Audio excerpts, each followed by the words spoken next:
Looking to shop online from your favorite stores like Amazon and Shein? With GPC Global, it's never been easier. Get your very own US address and shop from around the world. With GPC Global, you can order the latest trends and must-have items, all delivered straight to Grenada to your closest post office for your pickup. We offer the cheapest rates, and our service is reliable and quick. No more waiting for weeks for your packages. Your satisfaction is guaranteed. Join the Grenada Postal family today and start shopping smarter. Visit us online at www.grenadapostal.com or call us on 437-POST. That's 437-7678. GPC Global, your gateway to the world. At Oasis Pet.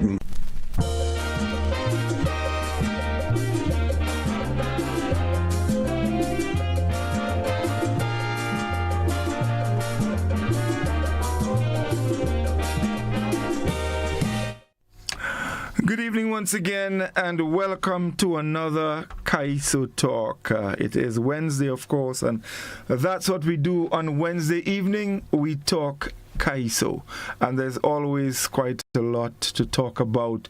Of course, Val is with me as always, and we're also joined by Mr. Sylvan Chan, my good partner, and he's also one of the directors in Spice Mass Corporation, responsible for the music aspect of things, Kaiso, soca, groovy, you name it. That's the man. And of course, we're also joined by Kaisonian Cox, yes, man. Fairly young in the Kaiso business, but already making waves. I think he's probably been to about 3 or so finals. You would correct me later on if I'm wrong. And so this evening we'll be talking the talk. So it's a good time to welcome our people with us. Val, good evening. How are you doing? I'm good. Godfrey, good evening. Grenada, good evening. P.T. Martinique, good evening to Cairo and all up the Windward Isles where this program is being heard. Good to be here. Nice to be here again with everyone. Yes, indeed. Chan, it's been, well, you've never been on Kaiso Talk, man. Welcome, man. Thank you very much. Thank you very much, folks. And nice to be here, and so wonderful seeing you guys out there. And I'm looking forward to some fruitful discussion on the issue at hand. Yes. But before we continue, let me just correct something slightly. The Spice Mass board has been dissolved. Oh, okay. The board has ended. It's had a 3-year stint, and it has been dissolved, and we are waiting to enact a new board. So for now, I'm no longer a director. Okay. So that means we could ask you anything. Not really. I'm going to try my best to say the best I could, but not any and everything. Well, I tell you what, having 2 Kaisonians on the panel tonight, I think you better brace yourself, because I'm sure they're going to have some questions. And of course, the man Cox, good evening, man. It's such a pleasure to have you. First time on Kaiso Talk. How are you doing? Good evening, Godfrey. Good evening. It's a pleasure to be here, man. It's a wonderful night in Shanibel right now, to be honest. Yeah? Shanibel. Yeah, man, that's great. That's lovely. It's wonderful to be here with you. Whenever the topic of Calypso comes up, it's always a pleasure to be in the midst to have such discussions, man. Right, definitely. And of course, we've joined now by the veteran, the legend, the man that doing well, boy, that man have so much hats, eh? But he ain't no hat tonight. All we seeing is skin. Eddie, how you doing, man? I think we're not hearing you, Eddie. What's going on? Check your.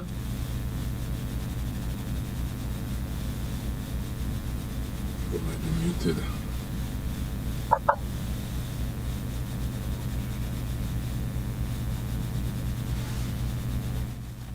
All right. Hopefully, we should get Eddie. I'm not sure what's going on with Eddie, but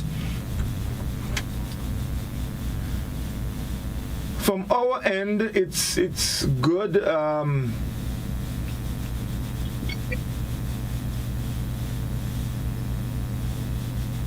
I'm not sure. Maybe what you could probably try and do, maybe log out and log back in, and see if that would make any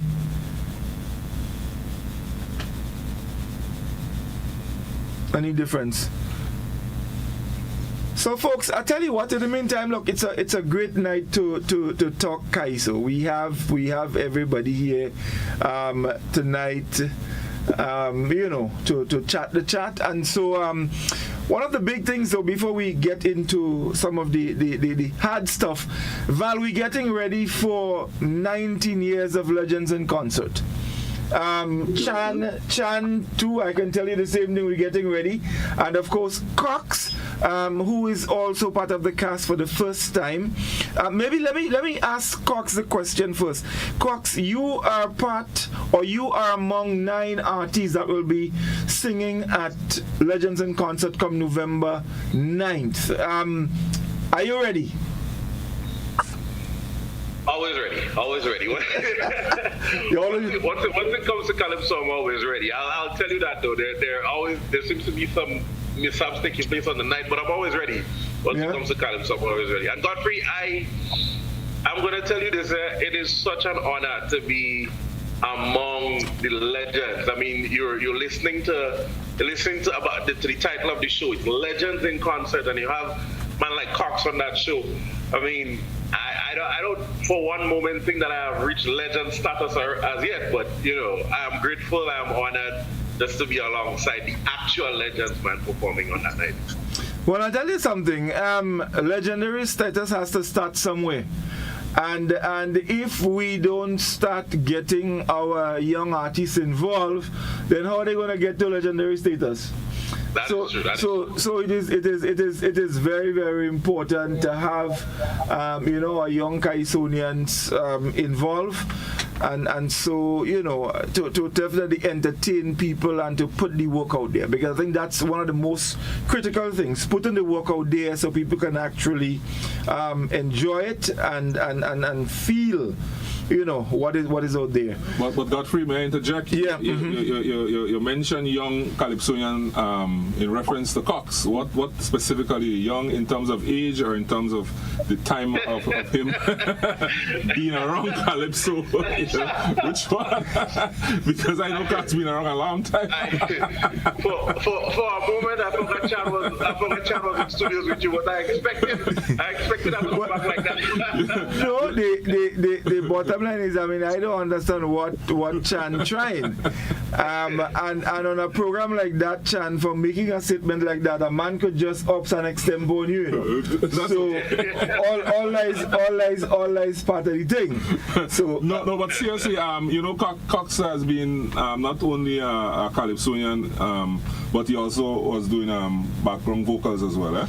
But of course, yes, Cox been around in background. Definitely. Seeing him on stage in front, it's no surprise. Over the years, he has been there, and I know he still does it. He still does background occasionally when he make it to the finals.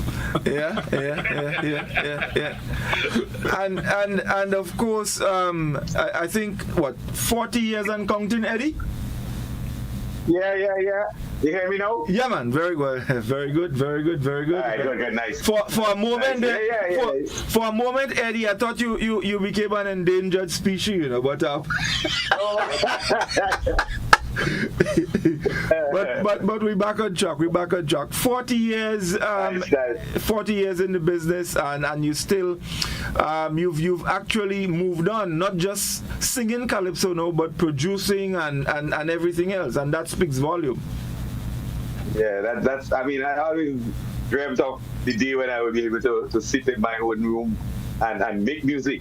Mm-hmm. Because a lot of times in the past when I go to the studio, I mean, I would have done a lot in terms of saying what to do, but I always give the engineer and the producer then the opportunity to put their input.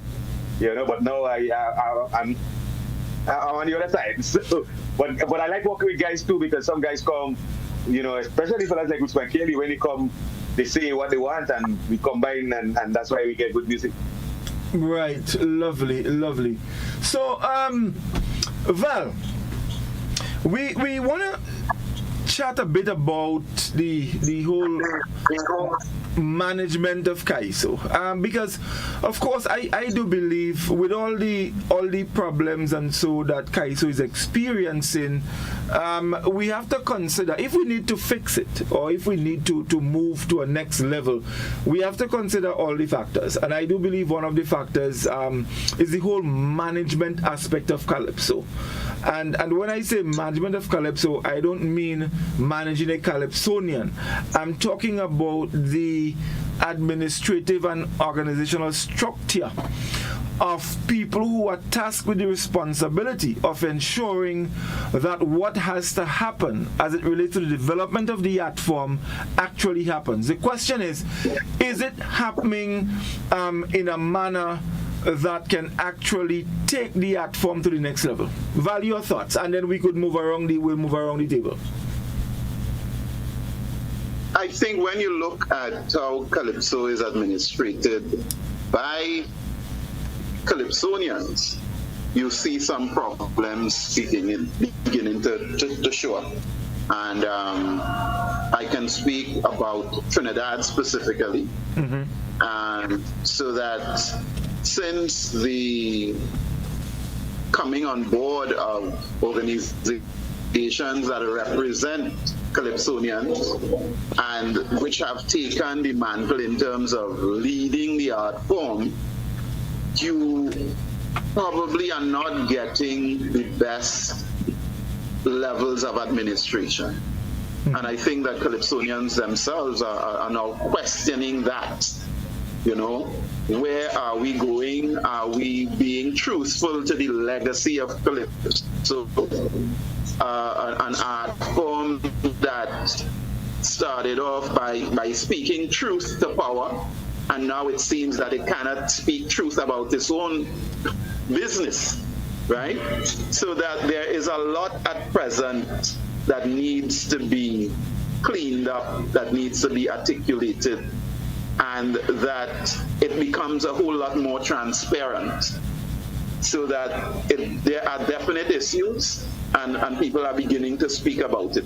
Maybe not as openly and honestly as they should, but you are hearing some new voices, and there's a kind of building momentum that people have to clean house and do different things and do it differently. And of course be more transparent, so that the art form and its legacy can continue in the way that you know that Calypso should continue. Right, lovely. I want to bring this home because I know Chan, and the others, they've been listening. Eddie, let me come to you first before I come to Chan. So I'll talk with you and Cox first about this before I come to Chan. Listening to Val and talking about what is now happening in Trinidad, and people now starting to speak out because some kind of change in a different direction is required. As Calypsonians, how is the experience? Are you feeling something similar here as Calypsonians as it relates to what Val has said? Eddie, we could probably Yeah. So I think in terms of the feeling of something, it has always been there since 2001, since the demise of the One Association. There's always that need for something like, and I know, perhaps young, in terms of young, both young in age and young in the business, I would have been around when Melody and Teller and those guys and them was spearheading the Kaiso Association. And we had this one Kaiso Association,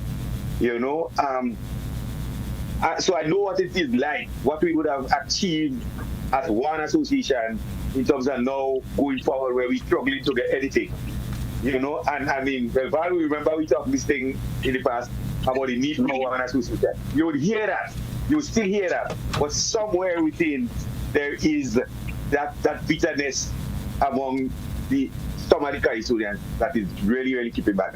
And to be honest with you, I know Val tasked me to see how we could get something, but I kind of getting weary out of that.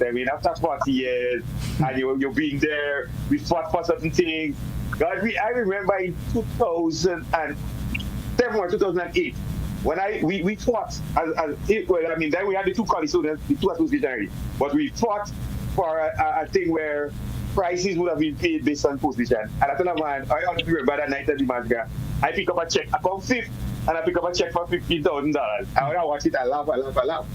But that we lost that. We had people, those people who was around the 90s, remember the red rat issue that when we had one association, and how we stand up to that and thing, you know. And it kind of grieved me to try to put energies back into that kind of thing. So maybe I have to leave that for fellas like Cox and them to come with something new. And I think, but there's always a need for one association. When I hear guys talking about price money, even in the other, well, the subgenres like this, the groovy and the soca and so on, and people quarreling about money, price money and what money is supposed to be. But nobody don't fighting as an association. You can't expect a one man to fight. One man ain't go win no fight. You know? So you need definitely group it. You need a good, strong association. But I say fellas like me, so I feel I made my contribution. I'm willing to lend support, but not to take the forefront. You have those strong guys there who need to build something so they could later down in life they could say like me, boy, I remember when we used to do that. Right. Right. Yeah, but there's always a need for new directions and new things. Yeah, Cox, I want you to come in here. So as someone who's maybe recently gotten deeply involved into the Kaiso, when I said I mean, being involved in the competition and all of that, I'm sure you would have identified some of the issues. From where you sit, what's your take on all of this? How do you feel about all of this, where Kaiso is heading in that direction? Well, to be honest, Godfrey, I share similar sentiments to Teacher Eddie. And let me just state here that I am speaking from a limited point of view. I'm new to the thing, so I'm learning as I go. But I have noticed something with Calypso. As a matter of fact, I'll give you a story. My very first year in competition, that was in 2019, we had a total of, out of the 11 finalists, we had a total of 9 representing our association and our tent, making it into the finals. And I can't remember what the discrepancy was, but there was an issue where it came to the point where we had to have discussions with SMC because there was talk of boycott, right? Because of something that we wanted, an issue that we wanted to solve. And the boycott didn't happen, of course, because we know the Mardi Gras at the time went on. But what it showed was that there was a clear divide between Calypsonians, because while you had members of our association and our tent standing on a particular precedence, you actually had that 2 other finalists and other Calypsonians rather that were not in support. And what I saw then was that I thought we would have stood up to fight the good fight for the benefit of Calypso, and not just one individual association or one individual tent or individual Calypsonian. So I have definitely seen that we are moving in for lack of a better term, the wrong direction. Especially the wrong way, right? As it relates to that. Now, I just always say, if there was a way that I could have expressed myself through Calypso and not be in the competition, I would do that each and every weekend and each and every day, because I believe that the competition as it is right now as well, with the lone competition that we have in Grenada for Calypso at this point in time, well, as it relates to Carnival, I think that is doing more harm than good for the culture.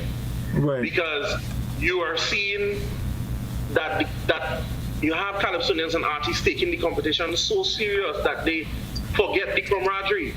They forget that that the reason why we are in this thing, the reason why we chose to be Calypsonian in the first place. We supposed to be the voice of the voiceless.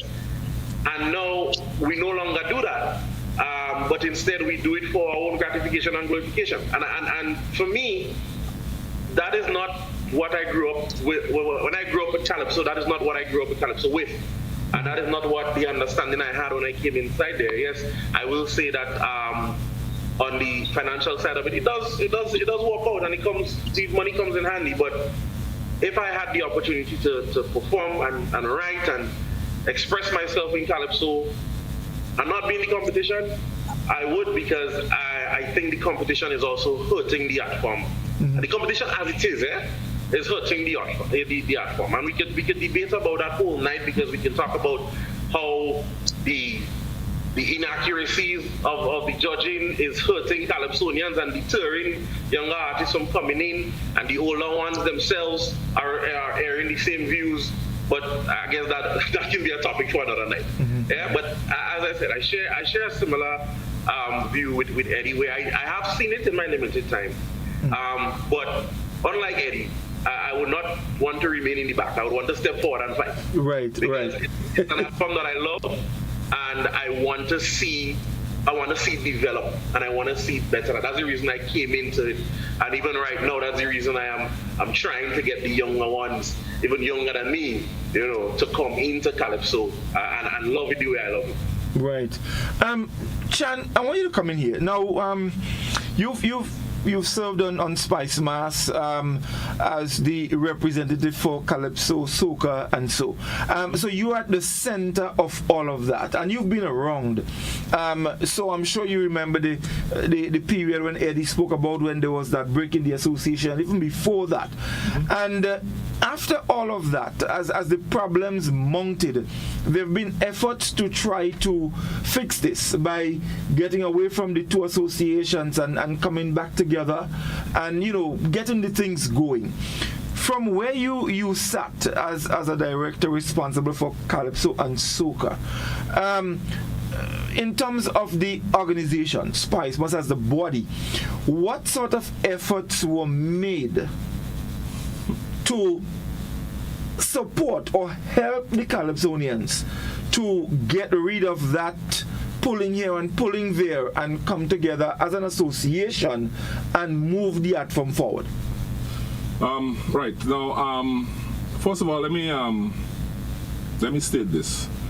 I'm going to be sitting here and I'm going to be speaking on the matters and the issue, but I'm not going to be speaking as a rep of Spice Mass. I'm speaking on my own personal behalf, because I'm not allowed to speak on behalf of Spice Mass. Even though the board has been disbanded, I'm no longer director. We are not allowed, unless given permission by Spice Mass. I'm not, but I can speak on my own personal behalf based on my observation as a lover of the art form and has been around and would have seen all of the struggles, up and down. As a matter of fact, I can tell you at one point in time, I sat down with the representative of both current association, that's that's Finley Jeffrey, Scholar, and Papa Jerry, and we had conversation in putting together one association. I'm sure, Eddie, you might remember that. I don't know if Scott Cox is aware of that. And somewhere along the line that went haywire. I cannot give you the reasons for that, but something that I did try to initiate. We went, quite a distance with it. We set up chat group. We were trying to, find a name for the interim body that we were going to form. All these things, and somehow it went, it went where it went. So there were efforts. I still believe, and I'm hearing it from members of both associations, that we should get back into one association. As to when or how that's gonna, I don't know. What I can also say, that based on my observations also, is that I think that a lot of the issues that Calypsonians have been faced with, it has a lot to do with the Calypsonians themselves, Godfrey. The Calypsonians themselves, yeah. This, as Cox say, you had a situation where I remember very well when, most of them stood up and said, look, this is what we need, this is what we would like to have, this is what we'd like to done, and it was a fair request, and some other Calypsonians just never stood up with them, and that only goes to show the divides within the Calypsonians themselves. But let me ask, you see, and while that may be so, I am not involved. I'm not a Calypsonian. I just like Kaiso. But while that may be so, Chan, I also believe that Calypsonians, because you heard it from Eddie, before that 2001 period, Calypsonians came together, fought against the Red Rat issue, and there were other issues that they fought against, and they were able to make some, to achieve some things. So my thing is, Calypsonians didn't just wake up one morning and decide that they not supporting each other. What happened? Something, are they influenced somewhere or what? Something must have happened. I don't believe once something happens, true or not, something must have led to that. Something must have led to that. So while I do believe, where we are presently, there is a divide and there are issues among Calypsonians, but that did not just happen at the snap of a finger. What went wrong? I cannot directly point a finger as to what went wrong, because there could be a number of factors that could contribute towards that. And I do believe that one of the factors that contributed has to do with politics, Godfrey. Okay. Chan, come in here. Not Chan, Val. You heard the Calypsonians, you heard Chan. Let's talk. Trinidad, Grenada kind of thing. Yeah. But it's the same. I think that a number of things. So you say what went wrong. What went wrong is that Calypso, more money started coming to Calypso. That's one of the things that one has to look at. When the money was small or almost non-existent, there was community, and there was that brotherhood, and they would look out for one another and so on. Once the money started to grow and one became more recognized, and you have something called glory, then you start to see the infighting and the backbiting and the backstabbing, But I think that what you can also see is the fact that there has always been and still remains a legacy that is Calypso. And I think that, like everything in the Caribbean that went off track, off the rail, when we fail to recognize what that legacy is, like West Indian cricket and so on, then we fail to keep in stride with the essence of the thing, right? So that the lure from money is the driving force behind, for a lot of people, being in the form, being a part of the art form, and not about speaking truth to power as it used to be. That this is our platform. We have created this platform from the bottom that we can, as Ruther said, make a politician cringe on a woman and turn a woman's body into jelly, right? So that is Calypso in its purest sense. But now you have the lure of, as in Trinidad, $1 million TT or $750,000 plus various prizes and so on. So that money is there, and legacy and community went through the door.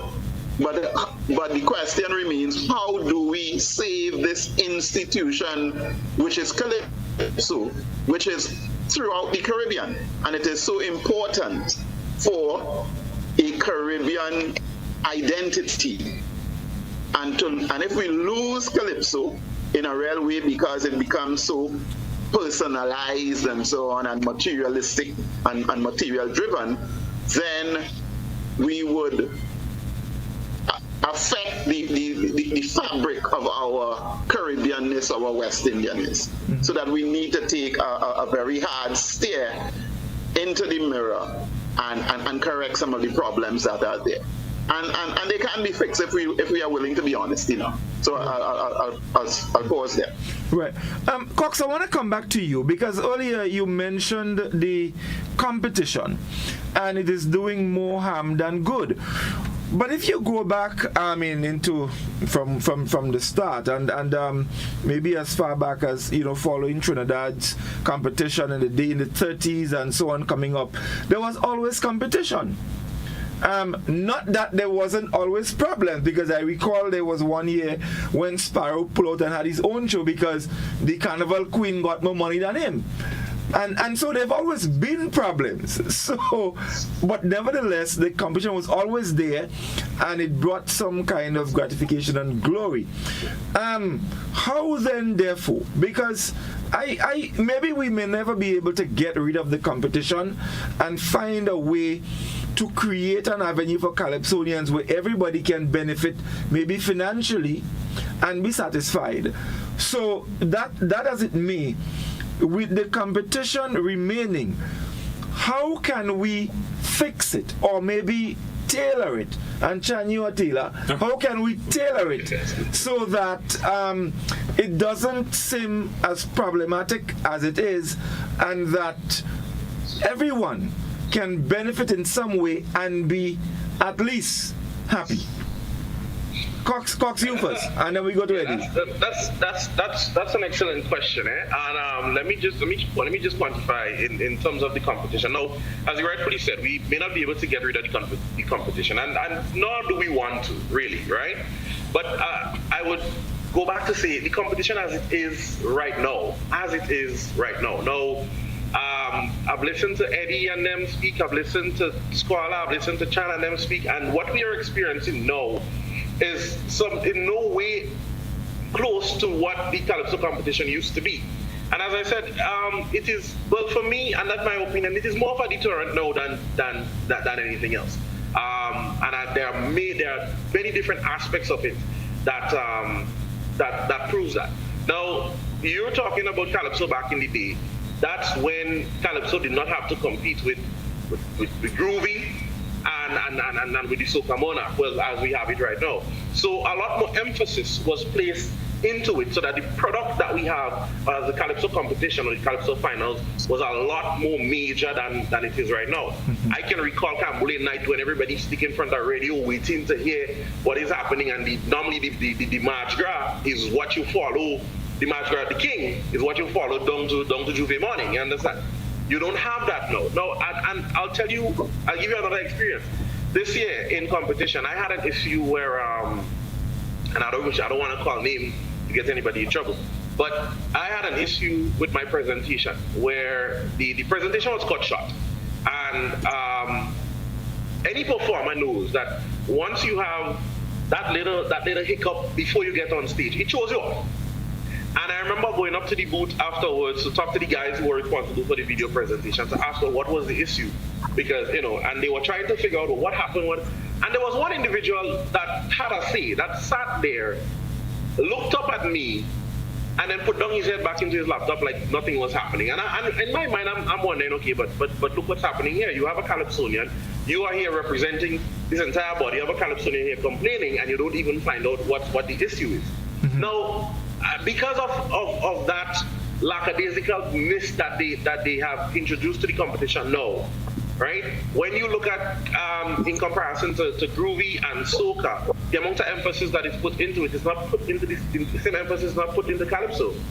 The judging again is another aspect that is also forming a deterrent.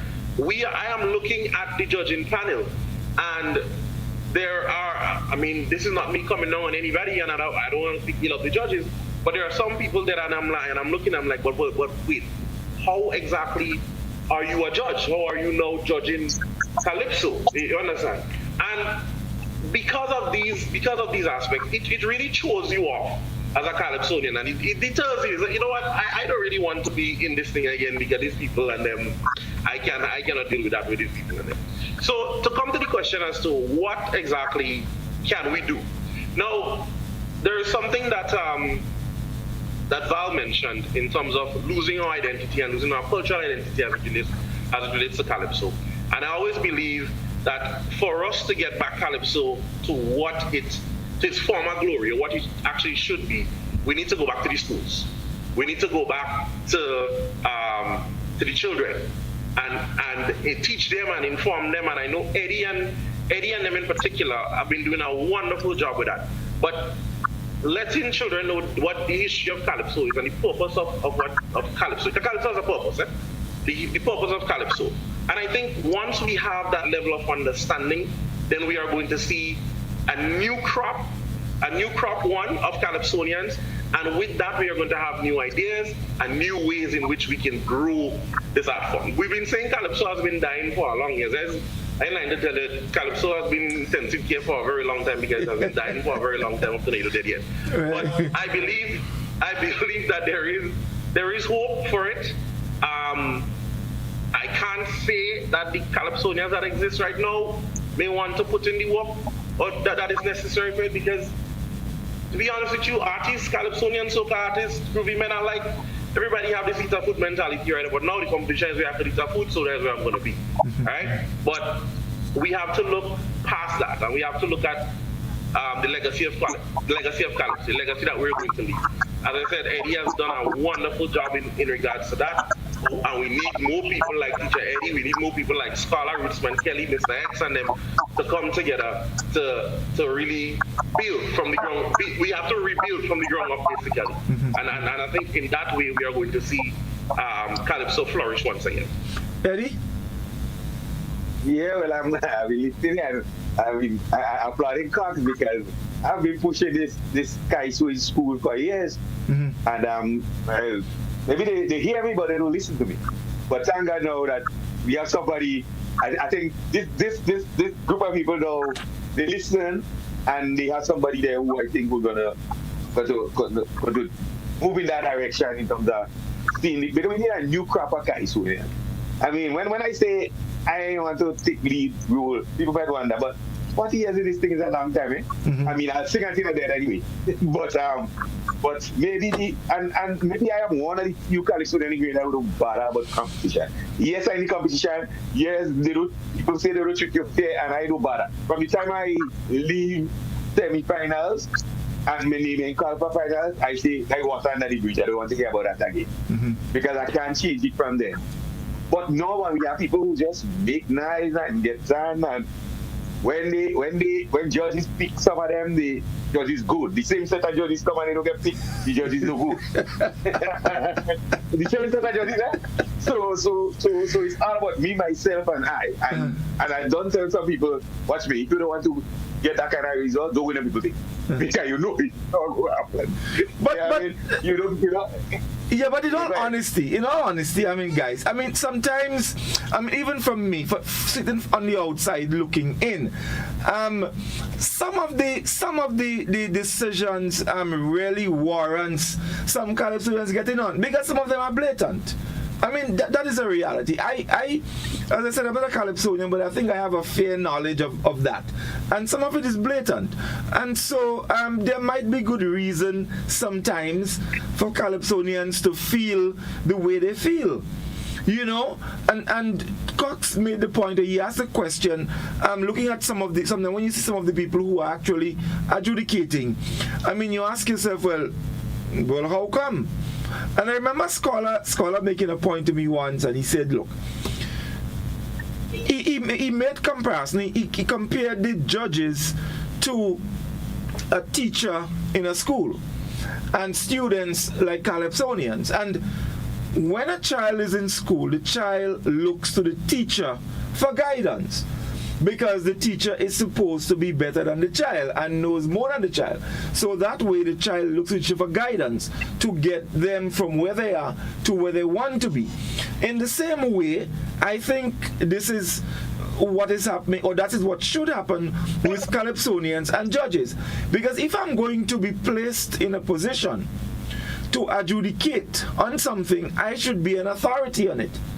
But if you have people who are supposed to be adjudicating and the Calypsonian or the student knows more than them, then we have a problem. Chan, don't you agree? Yeah, but let Chan answer that first. Let Chan answer that first. Yes, that is a fair analogy of judging and judges and Calypsonians. But you know, I would like to say this. Yes, I could understand the many issues that Calypsonian have with judges. But, judges are, let me put it this way, judges are not easy to find. No, judges are not easy. You would put on a workshop and you would invite people to come to this workshop to be judges, and probably who you expect to show up, they're not showing up. They don't show up. But how many people know? How many people know? For example, I'll give you an example, Chad. For me, sometimes I hear about a workshop the day it's happening. Do they put out notices? I don't ever recall reading a notice on the radio or seeing one on television inviting people to come out to workshops to be part of the whole judging thing. I don't see that. So is it a select few that are invited, or it's an open thing for people who are interested to come and be part of it? Well, what I know happened at the last 2 workshops that I witnessed, people were invited to attend, not individually but openly. There was an ad out, and persons were invited to attend. There was a registration process. Persons did register, and it was a full house. Mm-hmm. It was a full house. It reached the point where people had to be turned away because we already reached a certain limit. I think that this is something that need to be looked at. Definitely need to be looked at in terms of persons who are selected as judges. When I say selected, who show up to be judges, as Cox mentioned, wow, how you become a judge. I think probably the criteria for selecting judges may need to be looked at as well. But you see, all of these, as I would want to say, as I'm saying, as a matter of fact, it comes back for me to the Calypsonian themselves. Because as Cox said, and I want to repeat it, that if it falls for you, it's okay, it's good judging. If it don't, it's bad judging. But yet for all, sometimes it's the same people, the same judges that are being used. And I did agree with that, but I'm saying there are times we've seen some blatant acts that really not cutting it. Eddie, come in. Yeah. Mm-hmm. Yeah, I was saying it. Now, maybe one of the things I have to do, you see, the open invitation for anybody to come to our workshop to become a Kaiso judge is a waste of time. Mm-hmm. Because I always, my analogy is that, man, there are children who come to secondary school in Form 1 and they leave. So they go to school for 5 years and they were better off when they leave school. So not coming in our workshop and sitting down there and listening and eating them people refreshment and you go out and you become a judge. There is no way to, well, I have not known of any way where you assess the people like a general assessment. I know sometimes they put up something and they say, okay, I'm going to do a presentation and lyrics and he asks you to judge us up. But that's a different kind of thing. Yeah, because not everybody, you would get feedback from everybody. Mm-hmm. So the man who sits there and don't say anything, you don't know what you know. You understand? So my thing is that even to go to the workshop, you should have some kind of basic criteria. Right. Some kind of basic, some kind of set criteria. It's not that everybody could become a judge. And not everybody should be accepted as a judge. Exactly. So even because I remember one time I went to a workshop in the studio. Because I don't go to, I can't stop going to the end because to me, what I hear in here, what I know and what I hear in something doesn't always cut. But I go to a workshop there. 3 of us went to a workshop there. So we put 3 names down. And the people inspired, well, I didn't say inspired, but the organizers, they didn't know who was who. Well, they know me. And they know other people. So next thing, one of these 3 of us that was there, 3 of us went together. One of the 3 of us didn't show up on a list to judge, and that was a couple, and that was an artist, and they didn't know that was an artist. Because the person was in the workshop, you picked them to judge, and I was like, this is crazy. You know what I mean? The person ended up as a judge, and the person is an active artist. But they know me, so they will put my name. So you must have. You need the organizers need to set criteria for the workshop, and at the end of any workshop, you must have assessment to evaluate. Even those people that be judging, and I mean, I was like Alan the assessment. He used to say that when you meet somebody and say, I judge you long, I judge there, and I judge there, he say you're doing it wrong for long. Val, Trinidad, adjudicating, selecting. How is it done? How do you also have workshops and select people and all of that? The problem is the same, I think that if one doesn't understand the fundamental problem, that where the thing started and where it is now. You make a whole big deal about judging and how do you pick up judges to judge and who comes with what understanding and so on, So that has always been a problem in terms of Caribbean countries, right? So I just wanna quote something from, we had a politician just before Eric Williams, a guy called Albert Gomes. I don't know if people in Grenada are aware of him, but he was a druggist, politician, writer. Gomes, CLR, and a guy called Mendez basically launched the kind of Caribbean writing with the Beacon production, right? In the 30s or the latter 20s into the 30s. But Gomes is saying this in his book, Through a Maze of Color. He says it is to the shouters and the Shango and the steel band and the calypso that all Trinidadians have since turned in their desperate search for a cultural individuality to match political independence. Now, instead of individuality, he could have said heritage, right? Mm-hmm. But which is the same thing. So that he's basically saying that the culture that we hold up now, or the heritage, springs from the yard. They are yard forms. The shouter, the Shango, the Calypsonian, the steel band, That is the genesis of Calypso. And how many people are connected to those forms that they can sit and adequately, in a professional manner, judge and understand the Calypso. So Gomes is saying this back in probably in the 70s, Through a Maze of Color. But he was there. He was, he would sit in Shango Yard or the Shango Palais and interact with the Baptists and so on, and the steel band man, early Oklahoma and Calypsonian, helped to create the Calypso or tent and so on and fund it to give it money and things like that. You had people who were lovers of the form, even if they were not part of the yard. And they would sit and adjudicate and so on and help the Calypso to grow. In fact, Calypso had ghost writers. So some of those people who were in one period, one would say better educated, would help the Calypsonian to craft songs or to clean up their songs and so on. The Caribbean environment has changed, but you still have a disconnect between the yard forms and the people who are judging. And that remains a problem. So that the person who is selected to judge can only be themselves. So sometimes what they are displaying in their judgment is just sheer ignorance.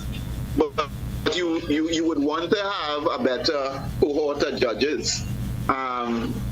Maybe organizations are still looking in the wrong places, so that you can't look in the wrong place, select people, and then expect to get the kind of result that you are looking for, right?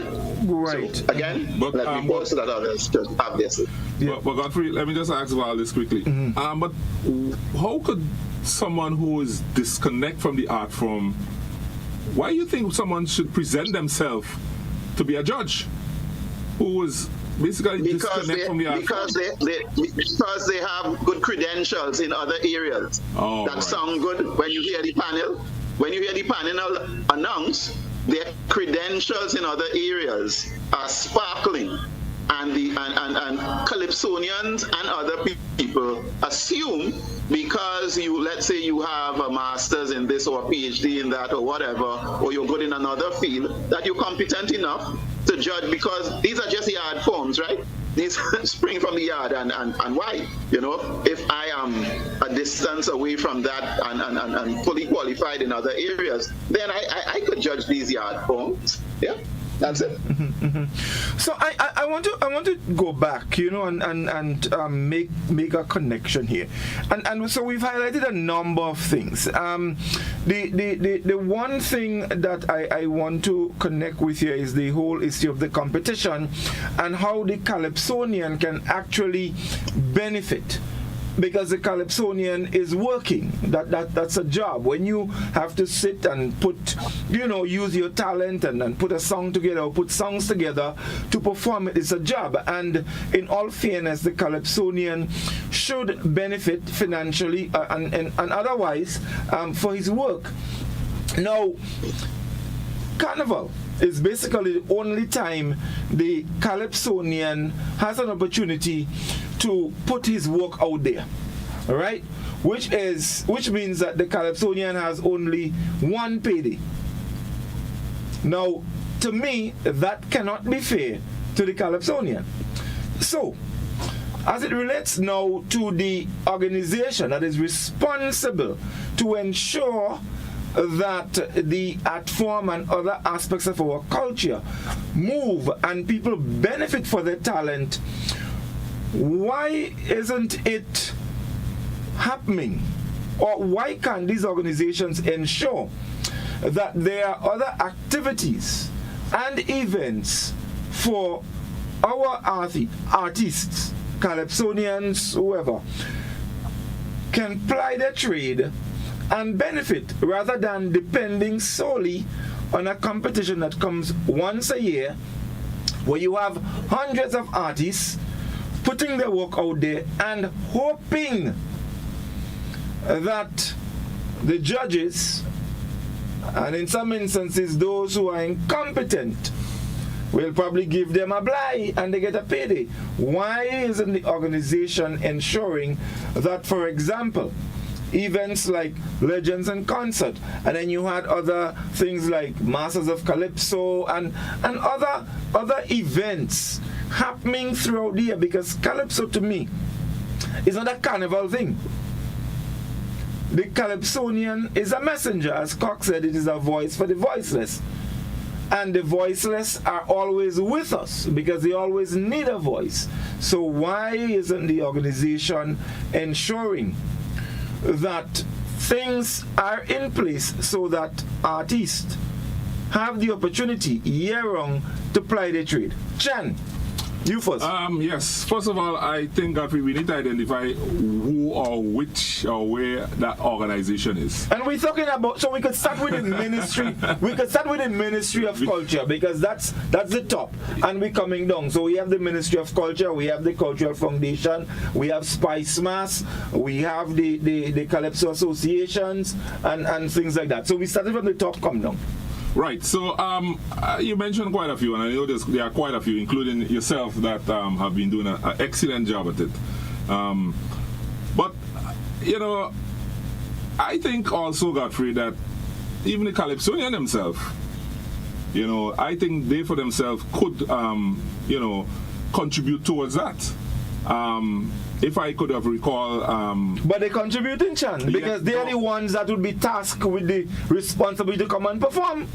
Right, but in terms of the organized structure of it, the organized manner of it, like for example, like way back in 2000 and just prior to 2000 when the Calypso Association had owned a particular competition, Teacher Eddie?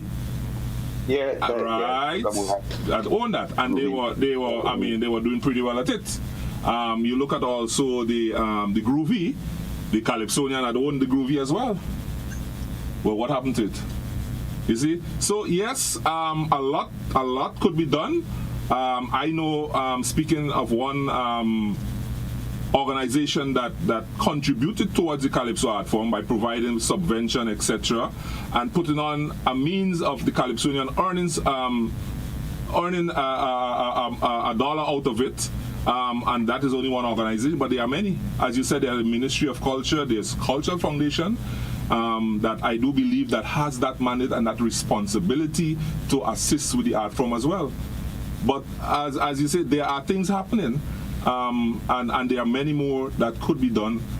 Once I believe also that Calypsonians get their acts together and continue, or I shouldn't say continue, but at least try to be under one umbrella and have one voice and advocate. Even the media, Godfrey, even the media has a part to play in this. I mean, how many stations around except GBN that you hear Calypsos?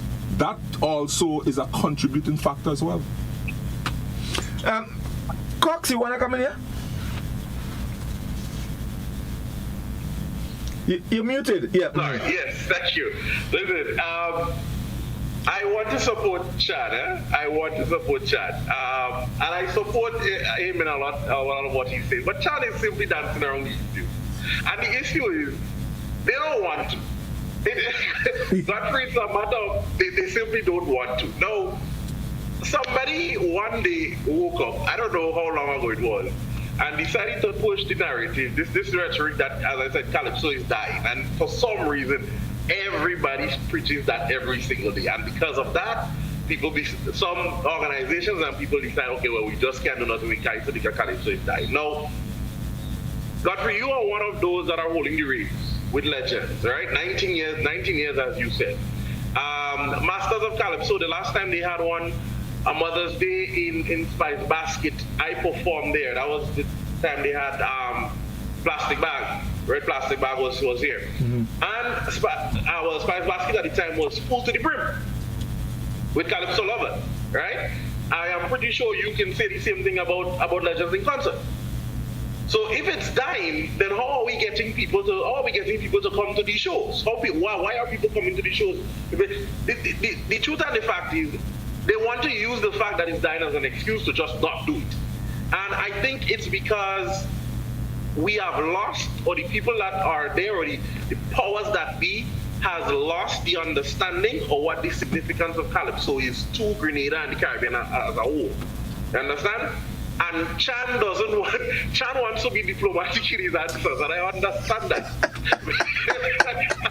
I understand that. But the truth of the matter, we can't answer on the issues. They simply do not want to. Even around Carnival time, when we have the Calypso shows, the preliminaries of the quarterfinals of the Soca and the thing is there, and it's big promotion, big thing, branding all over the place. And then you come to the 10th judging, and these people are not there. You don't get the same social media presence that the Soca and the groovy get. Why? Is it something that is costing you more? Is it something that is taken away from you? It is simply a matter of they do not want to. We can have Calypso throughout the year, because as you said, Calypso is not seasonal. I could sing a Christmas jingle on a Calypso rhythm, on a Calypso melody. I could sing something about Easter. This is one genre that spans anytime, anywhere, right? And anytime you give Calypsonians the opportunity to sing and to perform, they are going to do so. At Independence, you have record-breaking amount of Calypsonians registering for the Independence Calypso at the moment. It shows you that people are interested in singing and performing the Calypso. Calypso is being written. But we simply do not have an avenue for us to perform. And perform where we don't have to feel like we have to, break down with brother neck because, hey, I have to get that amount of money and So the truth is, we can't keep dancing. They just do not want to, because they need to get it out of their head that Kaiso is not dying. It's alive and it's kicking, right? The problem is we refuse to acknowledge it, and what we don't realizing is that by doing so, we are giving up this major part of our heritage and our history. Godfrey, if I may come back in here briefly, I believe Cox, and I share his view that Calypso is not dying. because what I saw this year is that a number of youngsters were in Calypso, in the tents, into the grand final, into the March Gras. I saw that, so I don't think that Calypso is dying one bit. We also saw an increase in patronage at the March Gras this year. We saw that. We saw an increase also at the semi-final. So Calypso is not dying. There's something else that is affecting Calypso, and I know, and I'm going to repeat it, that I know Calypso is well supported by one organization for which I used to be part of.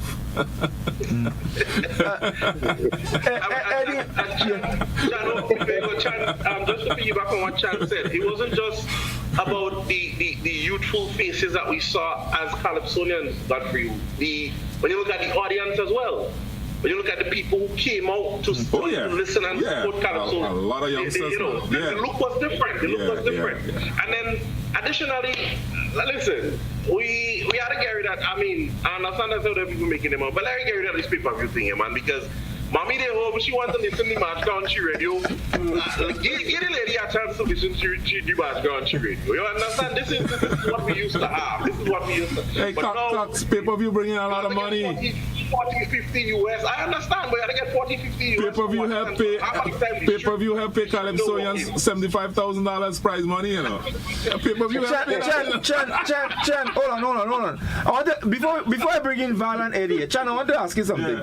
You said that you know of an organization that supported Calypso well. Yeah. Can you put, when you use the word supported, can you put it into context for us?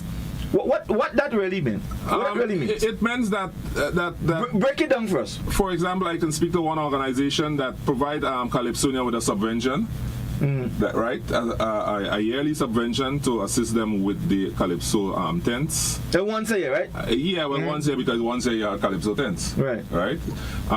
They also provide prize monies for the competitions. Though the show doesn't make money.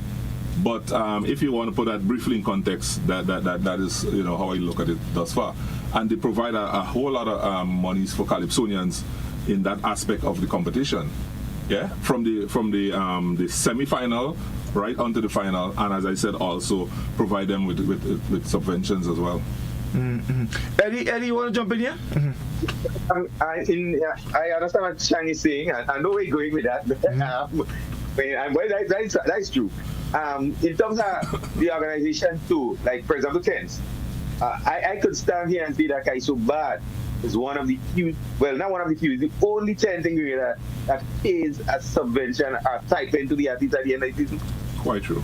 When the first time that I was known in Kaiso Bad, I said to myself, I've been singing all the days and I never get sent. Even as leader as a tent, I never get sent from a Kaiso tent. But now, Kaiso Bad fit that after the season, we should give every artist who sings in the tent a small subvention so that at least you could figure. And I mean, I want to applaud Kaiso Bad for that. Take all the props, for doing such a thing. And that to me is why every year you find Kaiso Bad had to split up into 2 tents because we have 26, 28, 30 artists want to sing with the tent. And I mean, I must kudos to the management of Kaiso Bad for seeing that need to give artists a little thing. I wish every other tent could do that. Right. Val, let's talk a bit about this whole thing. So we usually when we talk Kaiso, we zero in a lot on the carnival period, the tent, the competition, and after that, that's it. But Calypso requires more than that. And again, I would mention, events like our show, Legends in Concert, and others. They do provide a critical avenue. Now, this year, for example, well, starting last year, so after the carnival season is over, generally, that's it until maybe the Independence, which is on a smaller scale, and then after that, carnival again. Now, so we have Carnival finished in August. Now we have Legends in Concert end of October, November. Then we have the Independence and then back to Carnival. So there is you have a better flow of events for Calypsonians. Is it necessary to have more of that? And it doesn't necessarily have to be just by private entities, but I also believe that, maybe the Cultural Foundation, Spice Must Corporation, they can look into putting on events like that to create that avenue for Calypsonians. Val, your take. Yeah, I think that when I look at Grenada and patronage, in terms of shows, not just, let's say, Legends in Concert, but let's say even dramatic productions, there is well, I don't want to say hunger, but there is a taste for quality production.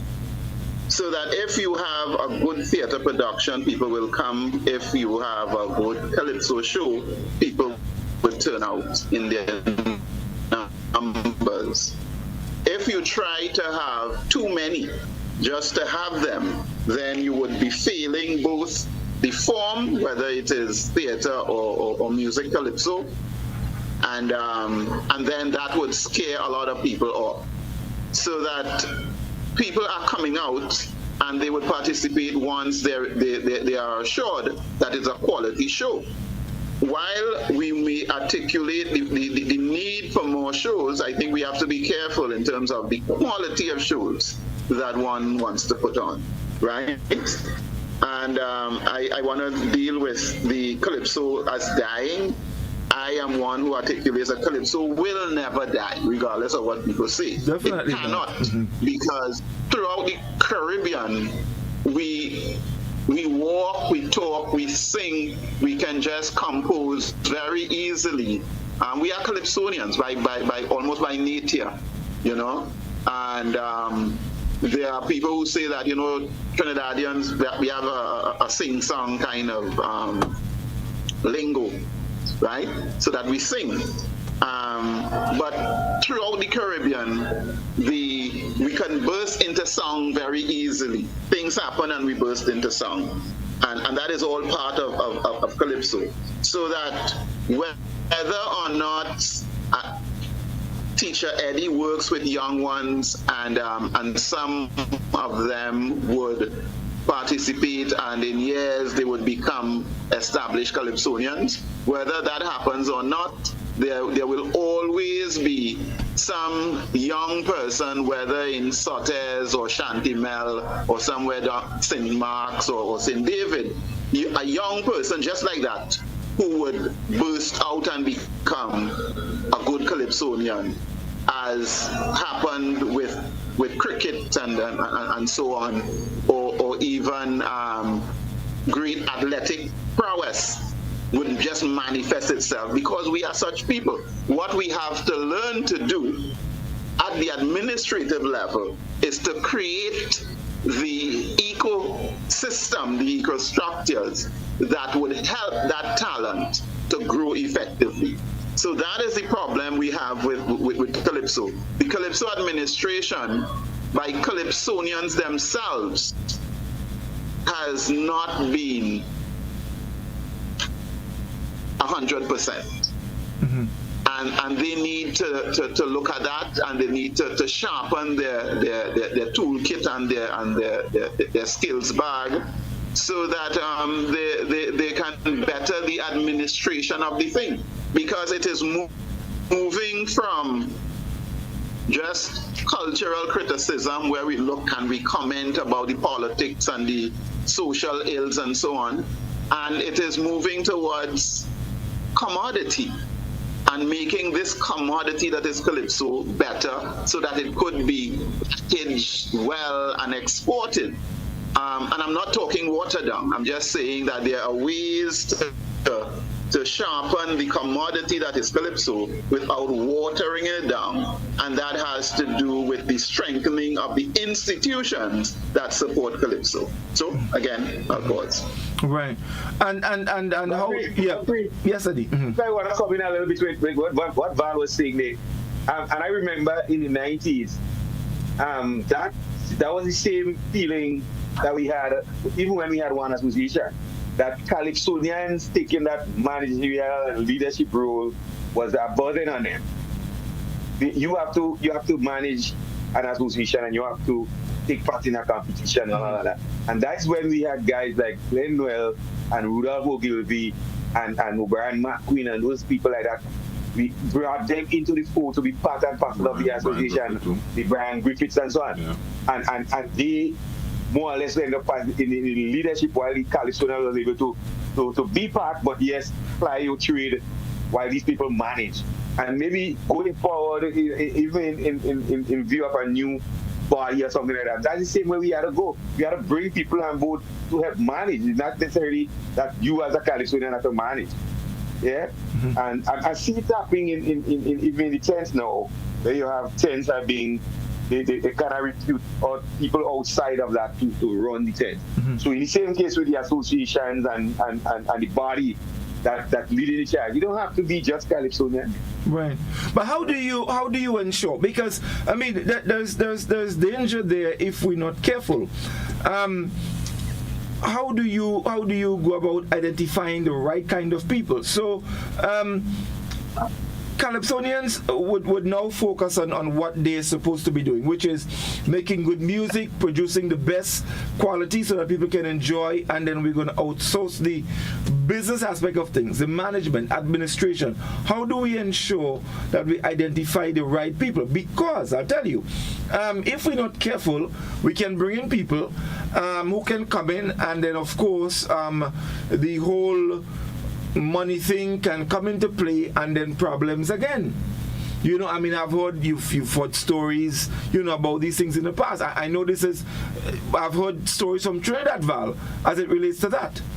So how do we identify? How do we identify the right people? It's certainly not about putting names in a hat and pulling it out and just pulling names, but people come with a history. And as I said earlier on, with if maybe it's too dated, right? But there have always been people, the Albert Gums and others, even back then, who really cared about shaping our West Indian culture in a particular way, and they put their money and effort into it. Mm-hmm. So that there are always going to be people like that. We had a Pat Bishop, yes. Who was a great musician, and Pat would go to numerous paniads and drill steel bands and so on. So that we need to identify these people so that when we bring them on board, they would have the best interest of the thing. We just cannot, put names in a hat and say, hey, I think this is a good person, yes, and they have a good resume and so on, and just bring them on board. No. We take our time and we identify people who have the interest of the art form in their hearts and so on. And they would help the thing to grow. In fact, they would not just come and be administrators, but they would help in bringing up other people to administrate. As, let's say, I know Pat would have done, she would go to Panyas and drill and train, and people learn from her. Mm-hmm. So they learn what the mechanics of the thing was about.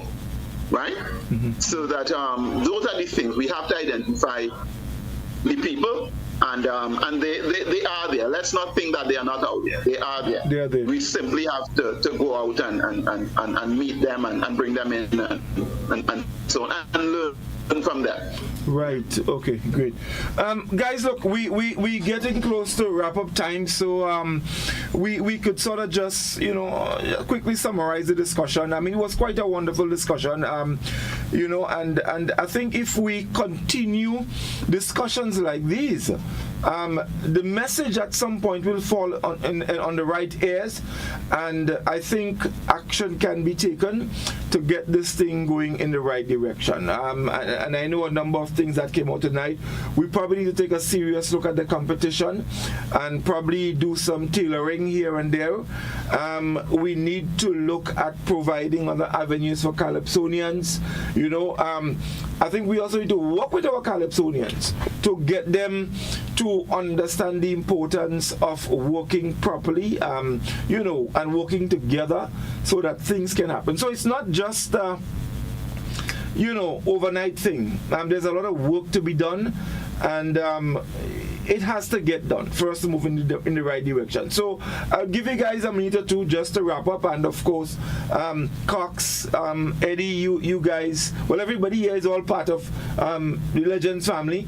So we're also looking forward to that coming up on November 9th. A new day, a new time. Maybe your thoughts on it. So maybe we could start with Cox as the youngest man here. The baby. Cox, we gonna start with you. Sure about that, man? Yeah. Yeah, Godfrey, you see me, but I would disagree. But I as I said earlier, when it comes to the discussion of Calypso, I'm always very enthused to be a part of it. And Godfrey, I really thank you for the opportunity to be here tonight. I want to take the opportunity to also give some props to the Ministry of Culture right now. And I know Eddie spoke about it a bit earlier, and it was through their efforts, through Calypsonians like Teacher Eddie and them, was through their efforts that the ministry actually was brought to task. Right now, the Ministry of Culture, the Division of Culture actually has a program where we're bringing Calypso to the schools. Mm-hmm.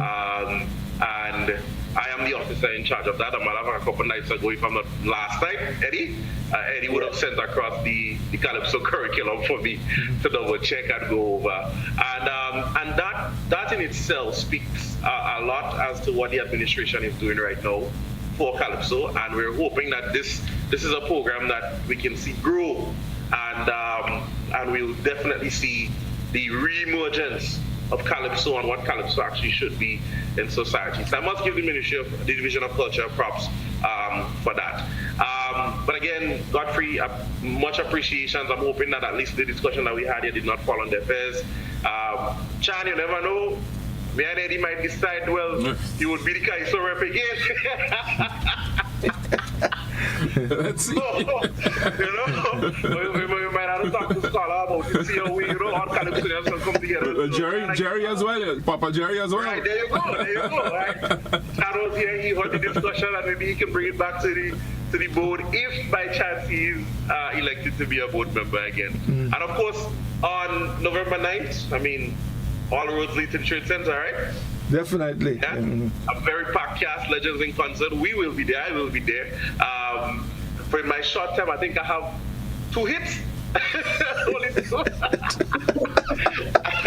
And you're going to, and the audience is going to get a taste of that. And I know there are some people who are asking for that one song because that is their favorite, and Godfrey did ask for it. So we will see. Yeah, we will be performing that song again. So I'm expecting to see the Trade Center locked down from both the standards, it'll say, with people, with all the Calypso lovers in Green are coming out and support. Yes, indeed. Thank you, Cox. Eddie? Yeah, well, again, thanks for having me on the program tonight. I mean, it's always a nice feel to talk Kaiso. I mean, Kaiso is my DNA, so it's always nice. And Godfrey, I always want to big up on Legend because, I mean, going 20 years next year, that's a milestone for a show to continue for 20 years.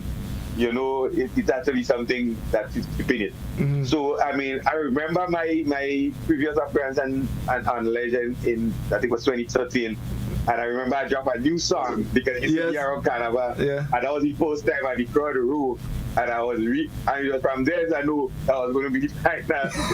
And I made it right to the final because the way the crowd responded to the song, I was like, wow, that is that song. You know? And so again, I look forward to being a legend again. I mean, yeah, and unlike Cox, I'm going to be archives, so we're going back about 30 years. Yes. So I ain't telling them which one I'm going to be dropping. I'm going to be dropping one from way back about 30 years ago. Right. And still sounding good, you know, and look forward to having a nice show at Legend. Yeah, so that's again, very good. Thank you. Chan, your closing. Yes, I think that this discussion this evening, it was much fruitful. I truly enjoyed it. I learned a lot. I've gotten a lot of information to add to what I already have. And I would like to say that given the opportunity to give a presentation, I would definitely utilize, if not most of or all of the information that we gather here this evening in order to assist and help the product of Calypso and the whole structure and management of Calypso in years to come. I salute you, brothers, for being here, and I do appreciate all of what was said, and I thank you very much to Cox for the endorsement, and I'm looking forward to doing whatever I can in whatever capacity. Yeah. I also like to say myself and Godfrey will speak. As you all know, I'm part of the Legend family, and myself and Godfrey we were speaking early on about the preparation, and you guys just make sure that you have your scores ready, your songs ready, because we are preparing for rehearsal and serious rehearsal. And you know, I don't joke with that. You know, so get ready, guys. Godfrey one step ahead of you. You're not too long. Godfrey, get out there.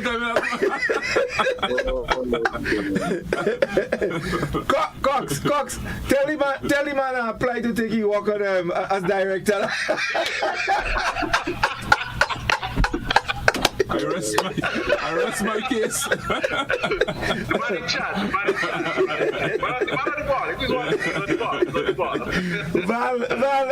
Val, your closing words. So before I say anything, I just want to tell Chan that he said that he would borrow or whatever use. I want to tell Chan, you know, no plagiarism, please, you know. You know. Yeah. I'm gonna edit and stuff. I'm gonna edit it out. Anyhow, I just wanted to end with two things, you know. Calypso as legacy and Calypso as institution, and that at the end of our period, whatever period, Eddie said, well, he wanted to step in the background and so on, and I would keep pushing him and tell him that he has too much energy and life still to take a backseat, you know, that we do leave the institution of Calypso in a better place than we found it. I think that is the challenge. You know, if we are part of these art forms, that we leave it in a better place than we found it, and not obviously the uppers in a worse position. So that is the challenge. That we do what we can to help the thing to grow, so that others who are coming up, the young ones, you talk about the young ones in school, Eddie and Cox as now a kind of formal administrator, that you create the ecosystem for this art form of Calypso and all the heritage arts to grow. Right? That is our challenge. Yeah, thanks a lot. Thank you, Val. Guys, thank you all so much. Eddie, Cox, for accepting the invitation to be here. Chan, thank you all. It's always a pleasure. Well, I think everybody by now know I love to talk Kaiso. The only thing I probably haven't done is sing Kaiso. But don't worry. Maybe you should try. Have a Kaiso, and I come in. So, folks, as we close, I just want to remind you again that That's all like power. That's all like power, right? November 9th, that's the date, Sunday, November 9th, 5 p.m. at the Trade Center, 19 years and counting. We have a full local cast of Calypsonians, and we need to support our Kaisonians. We have great Kaisonians, they're great Kaisos. Of course, Cox is going to be there, Eddie, Squeezy, Superstar, the queen of the pack, she's going to be there, Papa Jerry, Scholar, Smallies, Rootsman Kelly, and of course, Panther, who is celebrating 50 years. Eddie, a few years ahead of you. And a real legend, the Black Prince. And I can tell you all, whatever that come with an extra jersey, because by the time Prince finish with you all will be soaking wet, because he is that good. He's actually Scholar's favorite Calypsonian, and Scholar always says that. So we're looking forward to a wonderful show. And let me add, we have a surprise.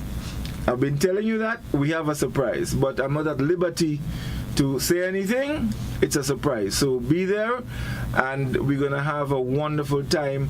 And all of that is in preparation for the 20th anniversary next year, which is going to be the biggest show ever. We have something special again for that. So guys, thank you all very much. Don't forget, We Culture is back this Friday. Be sure to join us 8:30.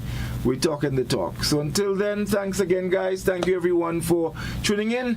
We'll be back with you again next week, Wednesday, for more Kaiso Talk. Have a good night. All the best. Thank you. Yes.